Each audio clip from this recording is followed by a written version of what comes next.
प्रभु यीशु ने फिर कर उसे देखा और कहा, पुत्री ढांढस बांध, तेरे विश्वास ने तुझे चंगा किया है। अतः वह स्त्री उसी घड़ी चंगी हो गई। तो दोस्तों, आज के एपिसोड में हम प्रभु यीशु मसीह के आश्चर्य कर्म और चंगाइयों के विषय में देखेंगे और जानेंगे। सभी मसीही विश्वासियों को प्रभु यीशु के नाम में शालोम, प्रेज द लॉर्ड, जय मसीह की। मैं प्रभु यीशु मसीह में आपका भाई जेम्स बाइबल अध्ययन कार्यक्रम में आपका स्वागत और धन्यवाद करता हूं। आज हमारी बाइबल स्टडी का 8वां दिन है, जिसमें हम मत्ती के सुसमाचार भाग 6 के रूप में अध्ययन करेंगे। तो एक छोटी सी प्रार्थना करेंगे और अपने अध्ययन को हम आगे बढ़ाएंगे। हालेलुया। धन्यवाद पिता परमेश्वर, धन्यवाद करते तेरे अद्भुत प्रेम और तेरे अनुग्रह के लिए पिता परमेश्वर, जो तूने हमारे प्रभु को देकर हम पर प्रकट किया। पिता धन्यवाद के साथ तुझसे प्रार्थना करते हैं पिता परमेश्वर, आज की रिकॉर्डिंग को, आज की बातों को पिता परमेश्वर तेरे हाथों में सौंपते हैं। प्रभु अपने आत्मा को भेज, ताकि जैसा तेरा आत्मा सिखाना चाहता है वैसा मैं बोलूं, और जैसा तेरा आत्मा सिखाना चाहता है ये सुनने वाले सीख सकें। सारे आगे के समय को प्रभु तेरे हाथों में सौंपते हैं, प्रभु यीशु के सामर्थी नाम में मांगते हैं, आमीन। तो दोस्तों, पिछले भाग 5 में हमने मत्ती के सुसमाचार उसके 7वें अध्याय के 23वें वचन तक पूरा कर लिया था, और अब समय है कि हम उसके 24वें वचन से लेकर के 29वें वचन का अध्ययन करें। तो दोस्तों, मैं चाहूंगा पॉज कर लीजिए और इसको 24वें वचन से लेकर के 29वें वचन तक पढ़ लीजिए। Praise the Lord. आशा है आपने पढ़ लिया होगा। प्रभु आपको आशीष दे। तो दोस्तों, यहां पर देखिए प्रभु यीशु मसीह क्या कह रहे हैं। एक दृष्टांत के रूप में, एक अपने जिंदगी को आपको कैसा बनाना है, एक दृष्टांत के रूप में बता रहे हैं कि कैसे बुद्धिमान होता है और कौन मूर्ख होता है। प्रभु यीशु मसीह यहां कहना चाहते हैं कि जो कोई इस धरती पर रहकर अपने जीवन की बुनियाद, यानी अपने चाल चलन को, अपने व्यवहार को, अपने जीने के तरीकों को मेरी बातें सुनकर उन्हीं के अनुसार ढाल लेता है, वो उस बुद्धिमान मनुष्य के समान ठहरेगा जिसने अपना घर चट्टान पे बनाया है। यहां प्रभु यीशु मसीह कह रहे हैं 24वें वचन से, इसलिए जो कोई मेरी ये बातें सुनकर उन्हें मानता है वह उस बुद्धिमान मनुष्य के समान ठहरेगा जिसने अपना घर चट्टान पर बनाया, और बारिश बरसी, बाढ़ें आई, आंधियां चली, उस घर से टकराई, फिर भी वह नहीं गिरा, क्योंकि उसकी नींव चट्टान पर डाली गई थी। और यहां प्रभु यीशु मसीह कह रहे हैं, जो कोई मेरी बातें सुनता है और उन पर नहीं चलता वह उस निर्बुद्धि मनुष्य के समान ठहरेगा जिसने अपने घर को बालू या रेत पर बनाया है। बारिश आई, बाढ़ें आई, आंधियां चली, उस घर से टकराई और वो गिरकर सत्यानाश हो गया। तो दोस्तों, यहां पर घर बनाने का एक दृष्टांत प्रभु यीशु मसीह एक बुद्धिमान और मूर्ख से एक दृष्टांत के रूप में कह रहे हैं। बुद्धिमान मनुष्य वो होता है जो प्रभु यीशु मसीह की बातों को ग्रहण करता है और समझ लेता है अपनी जिंदगी का फलसफा, हमारी जिंदगी का उद्देश्य क्या है, प्रभु यीशु मसीह की शिक्षाओं से हमें पता चल जाता है। और जब हम अपनी जिंदगी के उद्देश्य को समझ जाते हैं, तब इस धरती की जो अभिलाषाओं की जो बारिशें हैं, इस धरती की जो परेशानियों की जो बाढ़ें हैं, इस धरती की तकलीफों की जो आंधियां हैं, वो हमारे विश्वास से टकरा कर क्या हो जाती हैं, चकनाचूर हो जाती हैं, और हमारे उस उद्धार को जो अनंत जीवन के लिए प्रभु यीशु मसीह ने हमारे लिए रख दिया है, उसको हमसे छीन नहीं पाती। लेकिन जो इस दुनियावी तरीके से अपने जीवन को ढालता है, प्रभु यीशु मसीह की जिसने शिक्षाएं नहीं मालूम होती हैं, उसे पता ही नहीं होता कि उसके जीवन का उद्देश्य क्या है, उसके जीवन का मकसद क्या है, वो इस धरती की अभिलाषाओं की बारिश में, इस धरती की तकलीफों की बाढ़ों में, और इस धरती की परेशानी की जो आंधियां हैं उनमें टूट जाता है, और वो अपने जीवन के अंदर परेशान हो जाता है। और इन्हीं चीजों को बढ़ाने के लिए, इन्हीं चीजों को खत्म करने के लिए वो शैतान को दंडवत कर देता है, और अपना जीवन इस धरती पे तो वो सही कर लेता है, लेकिन जो अनंत जीवन, जो उसका घर जो स्वर्ग में है, उसको वो छोड़ देता है।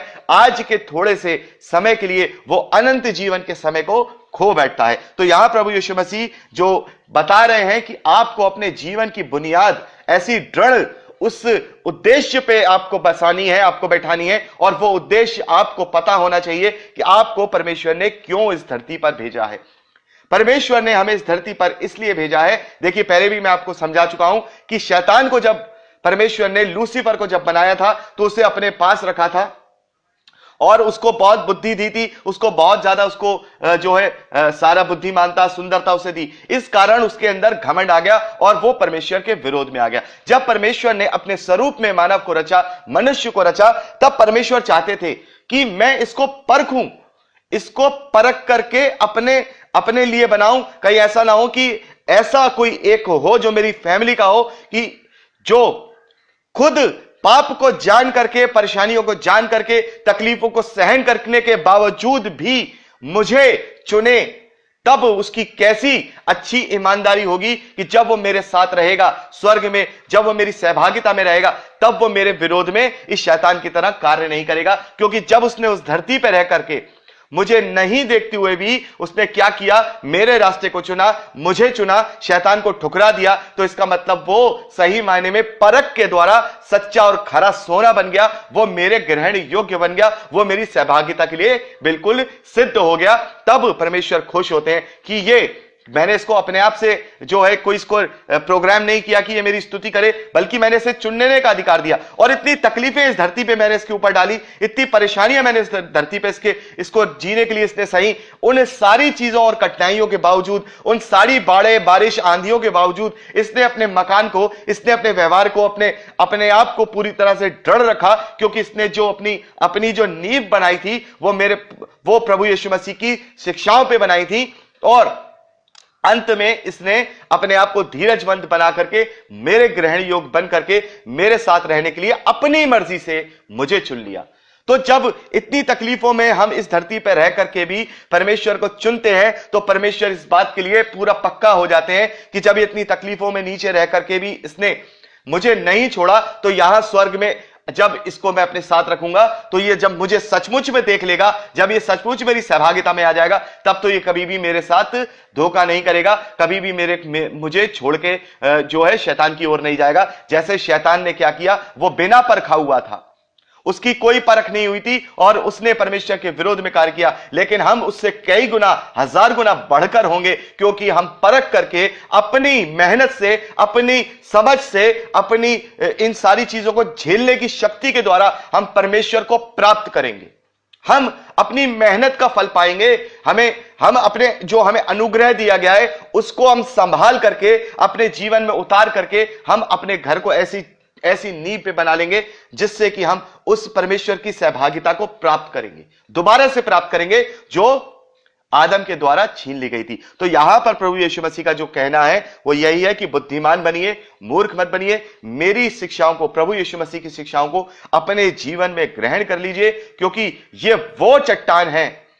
चाहे दुनिया की कितनी भी तकलीफें, परेशानी, प्रॉब्लम्स हमें परेशान करें, लेकिन तब हम अपने आप को इस बात से ढांढस देंगे, हम अपने आप को इस बात से धीरजवंत करेंगे कि पौलुस ने कहा है कि आज के दुख और तकलीफें उस आने वाली महिमा के आगे कुछ भी नहीं है जो हमें मिलने वाली है। तो हम प्रभु के वचनों के द्वारा अपने आप को दृढ़ करें, अपना घर ऐसी चट्टान पे बनाएं जो बिल्कुल मजबूत है, और वो चट्टान प्रभु यीशु मसीह है, और वो चट्टान प्रभु यीशु मसीह की आज्ञाएं हैं। तो दोस्तों, यहां पर 7वां अध्याय कंप्लीट हो गया और एक और आयत रह गई, मैं आपको बताना भूल गया। प्रभु यीशु मसीह ने 28वें वचन में कहा, जब यीशु ये बातें कह चुका तो ऐसा हुआ कि भीड़ उसके उपदेशों से चकित हुई, क्योंकि वह उनके शास्त्रियों के समान नहीं परंतु अधिकारी के समान उन्हें उपदेश देता था। यानी कि प्रभु यीशु मसीह के जो उपदेश थे, जो वो भीड़ को उस पहाड़ पे बैठ करके दे रहा था, वो इस प्रकार के नहीं थे कि आप सुनिए, आप इसको करिए, आपको ये करना होगा, बल्कि वो बड़े अधिकार के साथ कि नहीं तुम्हें ये करना है, बहुत बड़ी कमांड के साथ उनको जो है आदेश दे रहा था। और हम यही बात देखते हैं, जब उसने चेलों को भी पिक किया, चेलों को भी उसने चुना, तो उसने बड़े आदेश के साथ उन्हें कहा, आओ मेरे पीछे हो लो। और वो बिना कुछ वाद विवाद किए प्रभु यीशु मसीह के पीछे हो लिए, बिना ये जाने क्या है क्या नहीं, और प्रभु यीशु मसीह के पीछे हो लिए। तो यहां पर प्रभु यीशु मसीह जब भी बात करते थे, तो क्योंकि वो परमेश्वर हैं, तो पूरी तरह से कमांड में और अधिकार में होकर के बात किया करते थे। तो वो सारे के सारे थे, सारे चकित हो गए, ये कौन सा उपदेश देने वाला आया है, ये कौन सी हमें स्वर्ग की बातें बताने वाला आया है, ये तो हमें पूरी तरह से कमांड और अधिकार से बता रहा है। तो दोस्तों, अगली क्लिपिंग में हम मत्ती का सुसमाचार उसके 8वें अध्याय का अध्ययन करेंगे। दोस्तों, यदि आपको ये प्रचार पसंद आया है तो प्लीज शेयर जरूर करिए और अगर आप चाहते हैं कि हमारे और भी वीडियो देखना जो हमने अपलोड किए हैं और जो हम आगे अपलोड करेंगे, तो आप हमारे चैनल को सब्सक्राइब कर लीजिए और वहां बेल आइकन है उसे टच करिए, ताकि जब भी हम नया वीडियो डालें वो नोटिफिकेशन आप तक जरूर पहुंचे। तो दोस्तों, आज के लिए इतना ही। परमेश्वर आपको सुरक्षित रखे, आप आनंदित रहें, परमेश्वर में आशीष पाएं और बढ़ते जाएं। यीशु के सामर्थ्य नाम में आमीन।